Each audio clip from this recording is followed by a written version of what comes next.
Muito bem, lição número 4, a parte do domingo, a parábola do semeador, já que essa semana vamos falar sobre as parábolas de Jesus, que Marcos, o evangelista, ele mencionou em seu evangelho.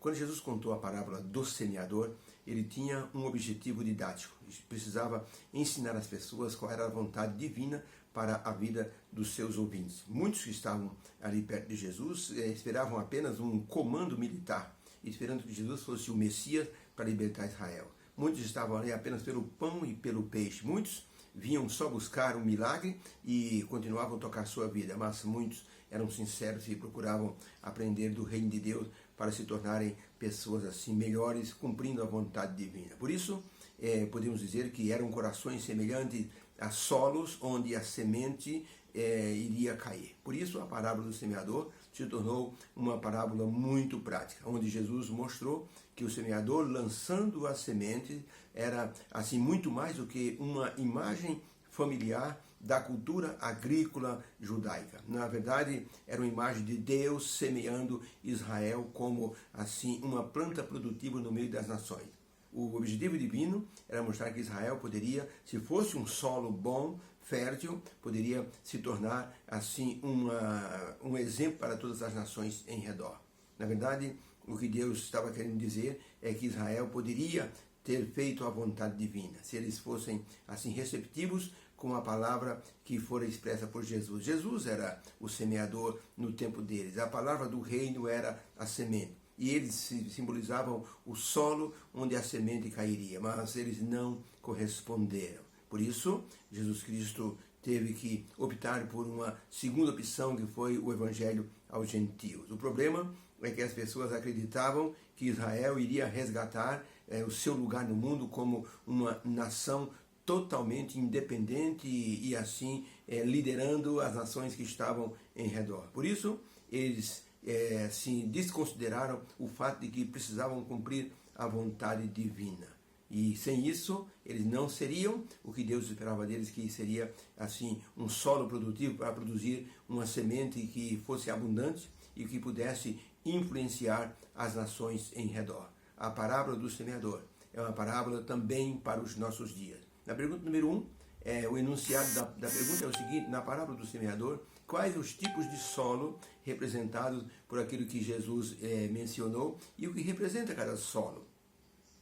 E o destino da semente. Marcos capítulo 4, de 1 a 8, diz o seguinte: e outra vez começou Jesus a ensinar junto ao mar. E ajuntou-se a ele grande multidão, de sorte que ele entrou no barco, assentou-se sobre o mar, e toda a multidão estava em terra junto ao mar. E ensinava-lhes, dizendo muitas coisas por parábolas. E lhes dizia na sua doutrina o seguinte: eis que um semeador saiu a semear. E aconteceu que, semeando ele, uma parte da semente caiu junto ao caminho. E vieram as aves do céu e a comeram.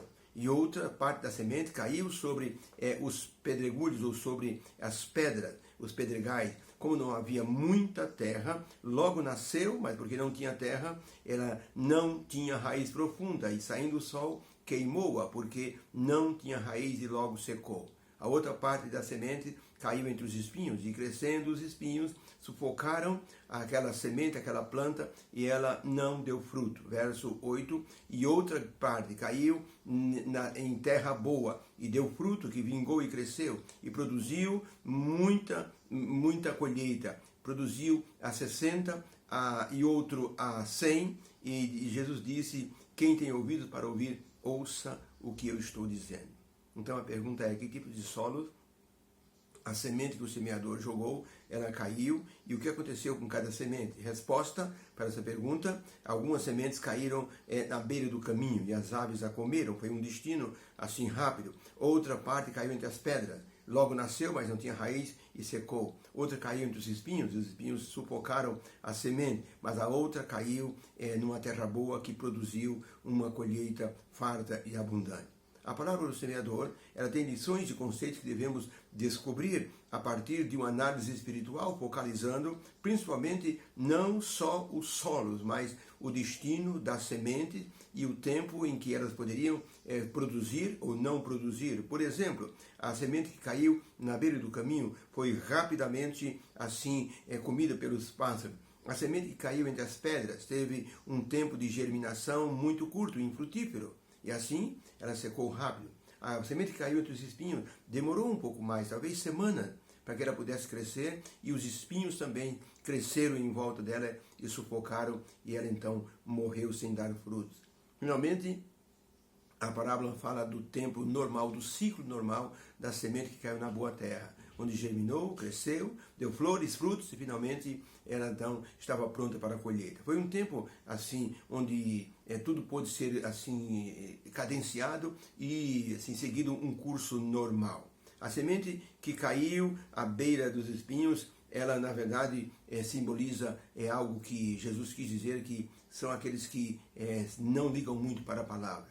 E o diabo vem e arrebata da mão da pessoa, do coração da pessoa, aquilo que seria um fruto para Deus. Por isso, nós temos que tomar assim atenção com respeito também à ação do semeador. Jesus quis dizer que o semeador saiu a semear.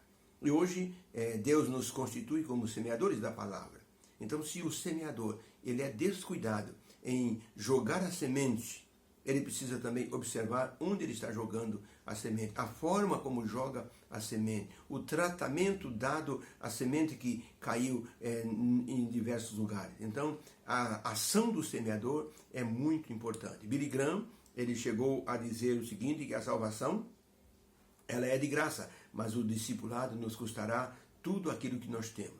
Porque a parábola do semeador também é uma parábola voltada para o discipulado. O semeador somos nós que aceitamos de Deus a incumbência de semearmos a palavra. Então é discipulado. E esse discipulado tem um custo. Esse custo pode ser um custo que traga benefícios ou malefícios. Por exemplo, 3 das sementes foram assim negativas o seu resultado e uma semente foi positiva. Para o leitor descuidado, então essa parábola fala só de fracasso. Não, a parábola fala de sucesso. E o sucesso naquilo que foi colocado de forma correta, no lugar correto, no solo bom.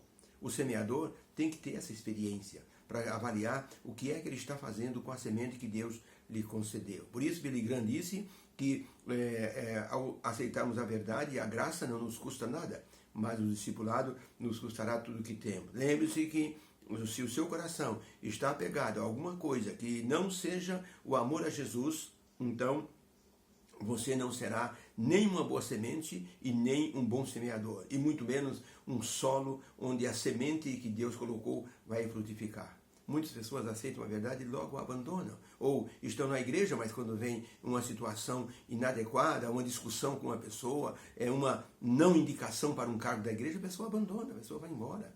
E muitas vezes isso se torna, uma pessoa se torna assim infrutífera. O solo do coração parecia bom, mas outras coisas entraram no lugar assim da fertilização e estragou assim a colheita para Deus. Por isso o Espírito Santo trabalha muito com aqueles que recebem a palavra, para que eles possam frutificar, se tornarem solos bons. Nós não assim dependemos de nós mesmos para sermos solos bons. O lavrador, ele prepara a terra. Ele prepara assim com fertilização, com água, ele dá um jeito de que aquela semente que ele assim plantou, ela tenha resultados positivos. Então o semeador tem uma função muito importante. Nós somos os semeadores da palavra de Deus. Então quando semeamos a palavra do púlpito ou de forma pessoal no estudo bíblico, temos que assim avaliar como essa semente será recebida nos corações. Deus nos abençoe. O continuar dessa explicação nós teremos amanhã. Que haja uma bênção em cada coração na explicação da parábola do semeador. Senhor abençoe a todos. Amém.